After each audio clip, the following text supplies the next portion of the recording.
Hello, everyone. I am Krista McNamara, Managing Editor with ABRN Magazine.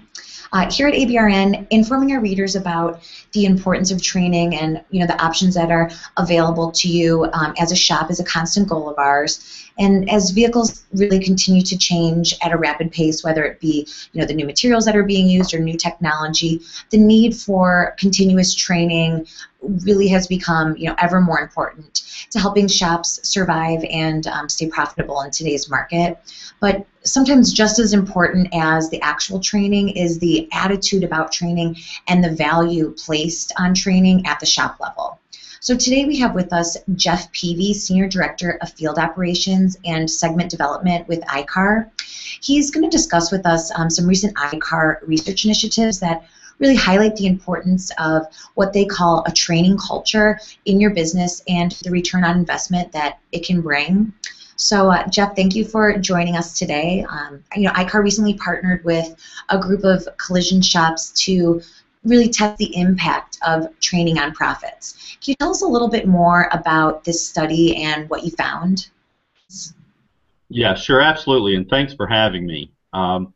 Yeah, back several years ago, we began a study that involved actually 49 collision repair shops, and we wanted to understand a series. We really wanted to answer a series of questions, and one was there truly a return on investment for training? And if there was, how was it achieved?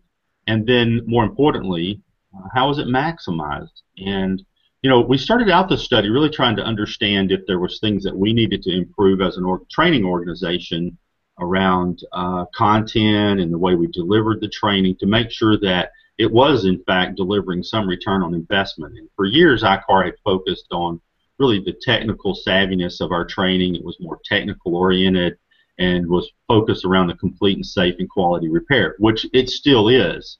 But there were some real attributes, or at least we thought there were some real attributes to the trained shop as compared to the untrained shop when you looked at business performance.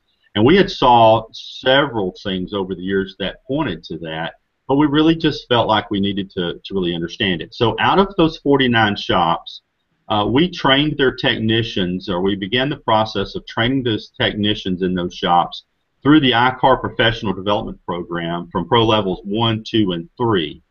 And we literally measured their operational KPIs both throughout the process and afterwards. And within that 49 shops, not all were able to track consistently their KPIs and provide those to us.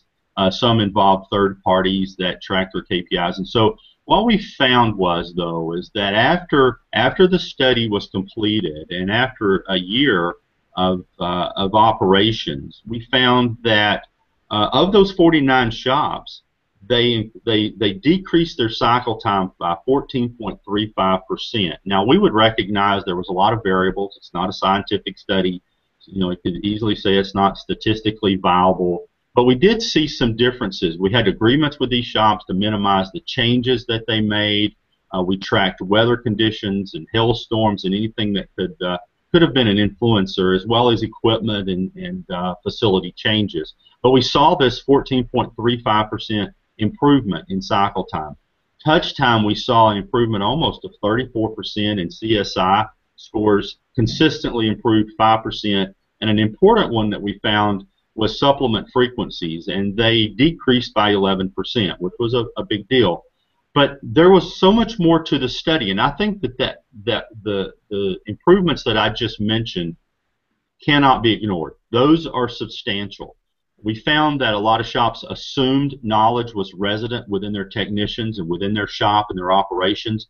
We saw a lot of comebacks and redos and rework oftentimes were the result of fundamentals that were missing and a lot of things like that. We learned a great deal. But without a doubt, the training consistently helped those shops. Mm-hmm. But what we found was I believe, an even greater story. And that was within that group, there were 28 shops that we had historical KPI data on them 3 years back. We had revenue information, annual revenue by month on those 28 shops that went all the way back for 36 months prior to the study. We were able to continue to track it. We found, though, that as we were managing the training in these 49 shops and ultimately the 28 within the 49 that we narrowed down and began to focus on, that we had the most consistent data on, there was a distinctness in what we originally called attitude towards training and how they envisioned training. And there was, within that 28, there was a group that saw training simply as a requirement. They had really a negative attitude toward it. They saw it just as something they had to do, and the shop owner managers really projected that to their technicians. Then there was the group that was probably closer to the average shop that we later called knowledge neutral. They could take it or leave it. Training was something that they were somewhat neutral on. But then there was this group within that 28 that had a substantial and obvious difference in the way they viewed training. And those shops already performed better before the study. They already performed better than the others, but they saw training as an opportunity. And so group one, as we called it, we later identified what we today would refer to as a learning culture, where the average in the 49 shops improved cycle time by 14.35. The shops within that had what we learned later to call a learning culture, they improved their cycle time by almost 29%. They improved their touch time by almost 50%. It was just unbelievable. CSI continued to improve, and again, their CSI scores were already better than the average. They improved an additional 6%, and they improved supplement frequency by 12.5%. So you take that, and then the average shops within the 28 had very similar averages. Cycle time improvements were 13.8. Touch time was 35%. We saw consistent to the average of the greater 49 group. But then the group that had the really negative attitude towards training, that saw training only as requirement, even though they still saw improvements, they only saw cycle time improvements of 3.6%. Their touch time improved by just a little less than 2%. Supplement frequency improved by 10%. We found that even though they had a very negative perception of training, the estimators gained a great deal of knowledge and still improved their supplement frequency, and their CSI scores improved by just a little over 1% at best. So then we really began to study what was it that made these shops that got the most out of training so special. And something that I would offer to the shop owner manager is those same shops, the ones that we later identified that had a learning culture. What we identified is that when they purchased tools and equipment, they got much more out of the tools and equipment than the average shop, and certainly more than those that seem to have really the negative attitude towards training in general. We saw those shops taking advantage, using the equipment properly, maintaining it properly. They had implemented a lot of different initiatives to improve their operations that stuck. They didn't just do them for a year and then abandon them. They were continuing to do those processes. And staggeringly enough, there was a direct correlation with turnover rates, staff turnover rates. The Group 1 shop had zero turnover. The technicians and the staff in general had a much better attitude. They felt rewarded.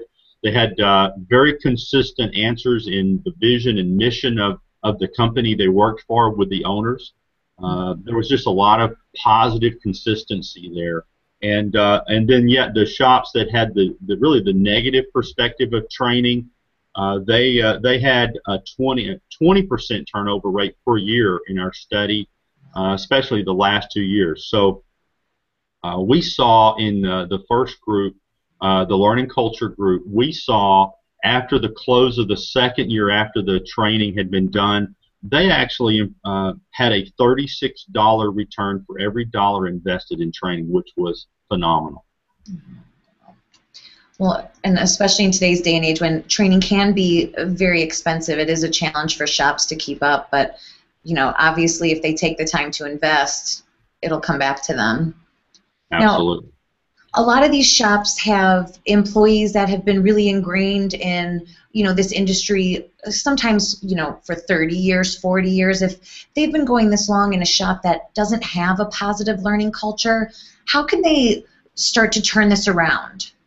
Sure, that's a great question, and I think one that that I'm convinced, and I've already seen in some of the other shops that we've been working with in another phase here, is a learning culture is something that can be established and adopted. It's something that you can start today. And it goes like this. It begins by the owner, management, leadership of a shop recognizing that knowledge is a company asset. The knowledge in the heads of your technicians and your staff is absolutely your sustainable competitive advantage. That belief then is shared throughout the organization with the staff.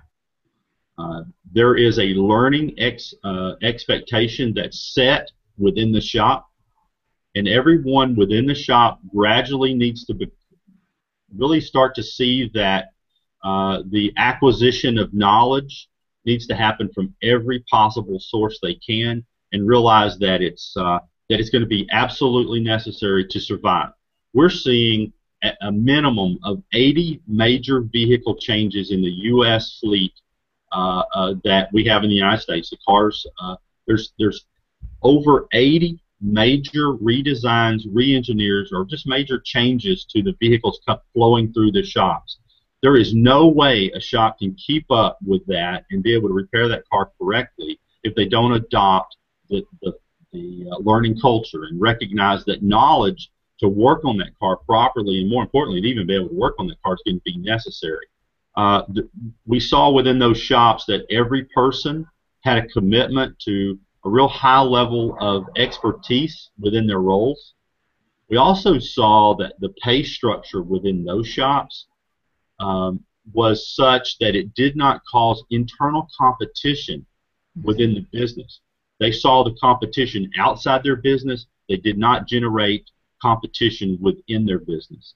And I would offer that, unfortunately, a lot of our shops today are still managed under an industrial mindset that maybe doesn't see technicians as something that's what Stephen Covey now says in his book, The Eighth Habit, as a knowledge worker age, that we need to place value on knowledge for those technicians and staff. So by doing that, you pay them so that they share knowledge amongst themselves, they help each other, they see themselves as a team, and when one learns something, they're very quick not only to share it with their co-workers, but they're also willing to go out and look for ways to apply that knowledge in their daily operations. Those shops that have started to set that culture and begin to grow that culture, they will survive. Better yet, they will not only survive the technical tsunami, as we refer to it, they will thrive in it, while others will likely be victims of it. Mm-hmm. And I know you did touch on it a little bit, but at the shop level, it has to come down a lot of the times to the dollars. Can you go over one more time how this positive learning culture can have an impact on the financials? I know you mentioned, improving touch time, cycle time, all these things that tie back at the end of the day to revenue. Absolutely, very, very, very important question. We saw consistent return on investment for training every time. Obviously, the attitude matters, and that shouldn't surprise anyone. But here's something to really think about. Shops that have worked really hard to improve their cycle time, their touch time, their CSI score, supplement frequencies, any KPIs that a shop has really been focused on and are really now today proud of. With the technical tsunami that we're seeing, you have to realize that your improvements are not static. Meaning, if you achieve an impressive cycle time, it's not going to stay there. If you don't keep up with the technical tsunami, if you don't keep up with the knowledge you need to keep working on vehicles as they're changing rapidly, your cycle time, your supplement frequency, your CSI scores, and your touch times are going to drop. So that's part of the elements of thriving in this technical tsunami. We saw consistent ROI across the board. Again, attitude mattered. But just think about the KPIs that you as a shop owner or manager will have, and maybe you're really proud of it and worked really hard to get there. Just recognize that those are not static. They will not remain there if you do not adopt a learning culture and really stay on top of the changes of the cars that are going to be coming through that shop. Mm-hmm. And, obviously this is a change that's not going to happen overnight, and I know the shops can rely on iCar for technical training. Is there also support from iCar that they can get in terms of helping to really implement this learning culture, learning more about it? Sure. There's a series of things that we're doing now. Today, we are going out and doing presentations to groups of shops. We are working on a workshop that we can offer to shop owners and managers that we will be offering to the industry in a variety of different ways. They'll probably be anywhere from 2 hours to a day long. And then ultimately we will be weaving it in and incorporating it into some of the other training that we have that we will be offering in the coming year as well. So it's just going to be really important and crucial to the success of our industry. Great. Well, Jeff, thank you so much for your time today. We really appreciate you talking with us about this and really stressing what a change having a positive learning culture in your shop can make. For more information, check iCar's website. It's www.i-car.com. Or you can reach out to Jeff directly if you have more questions or even looking for him to come speak with you or your shop about this research. You can reach him by email at jeff.peevy, it's Peevy at i-car.com. So thank you and have a great day. Okay, thank you.